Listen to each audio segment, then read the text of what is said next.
Hai Sobat Prima, perkenalkan, nama saya Rido Ramadhani Rahab dengan NIM 253307621046. Saya dari Prodi Agribisnis, Fakultas Pertanian, Universitas Prima Indonesia. Nah, di video kali ini, saya akan menjelaskan materi saya yang berjudul proses fotosintesis pada tanaman kelapa sawit dan berkaitan dengan produktivitas berdasarkan prinsip URAP, yaitu fans, unggul, responsif, akuntabel, dan berkelanjutan.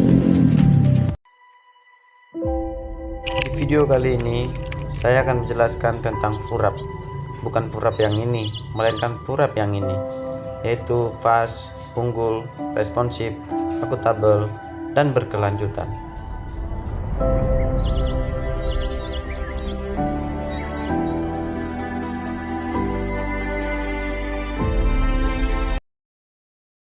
Kita masuk ke pengertian fotosintesis.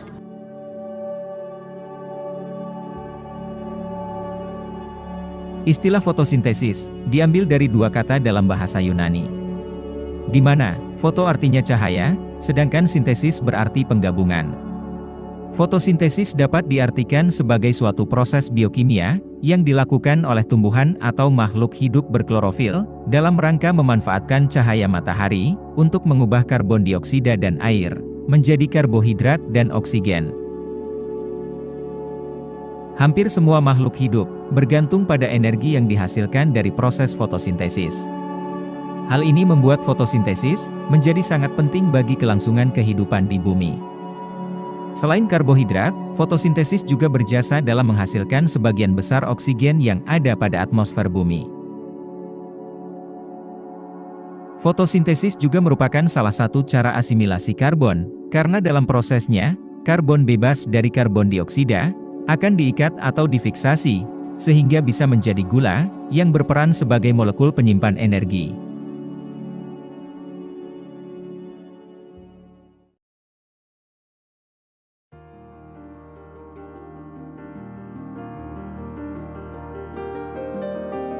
Proses fotosintesis tidak dapat berlangsung pada setiap sel yang ada pada tumbuhan.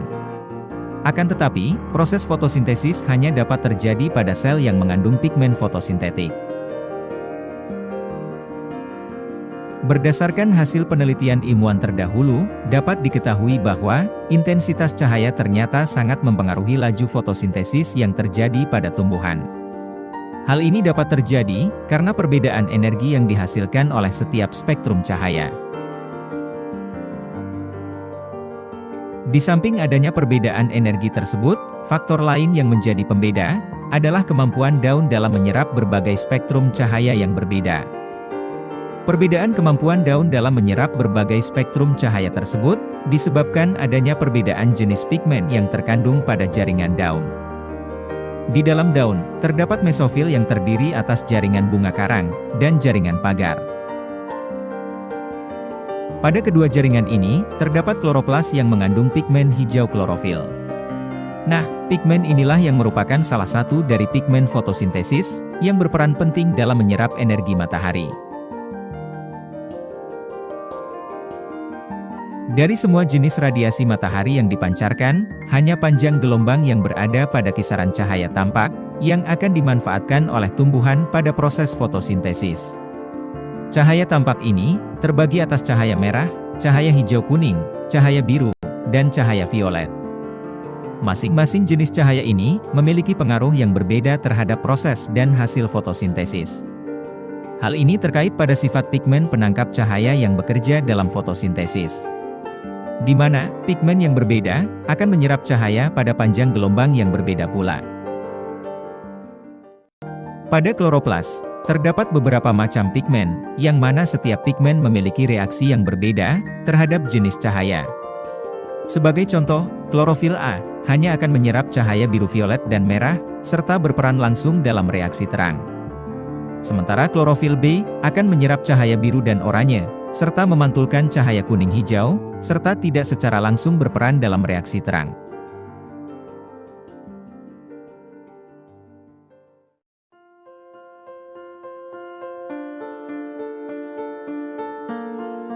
Kloroplas hampir bisa ditemui pada semua bagian tumbuhan yang berwarna hijau, seperti daun, batang, hingga pada buah yang belum matang. Kloroplas mempunyai bentuk seperti cakram, dengan ruang yang disebut stroma, yang dibungkus oleh dua lapisan membran, dan disebut sebagai tilakoid. Di dalam membran ini terdapat ruang-ruang antar membran yang disebut lokuli. Di dalam stroma, juga terdapat tumpukan lamela yang nantinya akan membentuk grana, atau kumpulan granum. Granum sendiri terdiri atas membran tilakoid, yang merupakan tempat terjadinya reaksi terang. Untuk proses terjadinya pengubahan energi cahaya menjadi energi kimia, nantinya akan berlangsung di dalam tilakoid, dengan produk akhir berupa glukosa yang akan dibentuk di dalam stroma.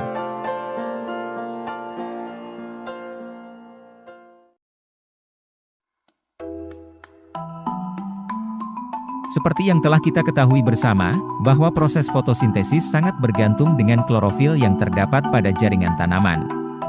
Namun, klorofil sendiri sebenarnya hanya merupakan sebagian dari perangkat dalam fotosintesis, yang dikenal sebagai fotosistem. Fotosistem sendiri, merupakan suatu unit yang mampu menangkap energi cahaya matahari atau foton, yang terdiri atas molekul klorofil dan pigmen aksesori tambahan, yang terdiri dari kompleks antena, dan akseptor elektron. Di dalam kloroplas, terdapat beberapa macam klorofil dan pigmen lain, seperti klorofil A yang berwarna hijau muda, klorofil B yang berwarna hijau tua, dan karotenoid yang berwarna kuning sampai jingga. Pigmen-pigmen tersebut akan mengelompok di dalam membran tilakoid, dan membentuk perangkat pigmen yang berperan penting dalam proses fotosintesis. Fotosistem dapat dibedakan menjadi dua jenis, yaitu fotosistem 1 dan fotosistem 2. Fotosistem 1 mengandung klorofil A, yang akan menyerap kuat energi cahaya dengan panjang gelombang 700 nanometer. Sementara pada fotosistem 2, terdapat klorofil A yang akan menyerap kuat energi cahaya, dengan panjang gelombang 680 nanometer.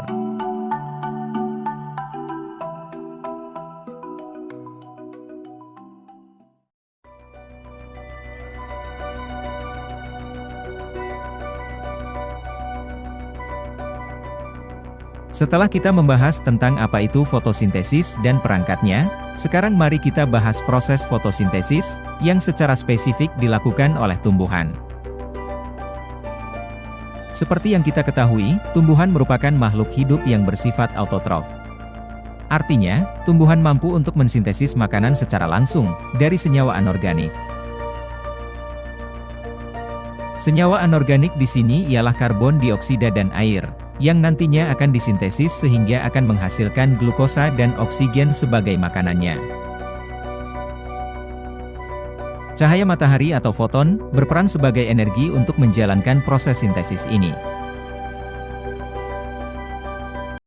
Nah, gambar berikut merupakan persamaan reaksi yang terjadi dalam fotosintesis, yang nantinya akan menghasilkan glukosa dan oksigen. Glukosa yang telah dihasilkan melalui fotosintesis, selanjutnya dapat digunakan untuk membentuk senyawa organik lain seperti selulosa, dan dapat pula digunakan sebagai bahan bakar. Proses ini nantinya akan berlangsung melalui respirasi seluler. Proses respirasi seluler ini, secara umum memiliki persamaan reaksi yang berkebalikan, dengan persamaan reaksi yang terjadi pada proses fotosintesis. Di mana, pada proses respirasi, gula atau glukosa dan senyawa lain, akan bereaksi dengan oksigen, untuk menghasilkan karbon dioksida, air, dan energi kimia.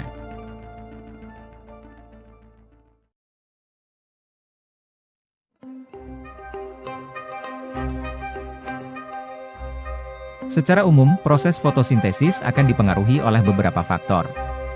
Ada faktor yang dapat mempengaruhi secara langsung seperti kondisi lingkungan, maupun faktor yang tidak mempengaruhi secara langsung, seperti terganggunya beberapa fungsi organ yang penting bagi proses fotosintesis.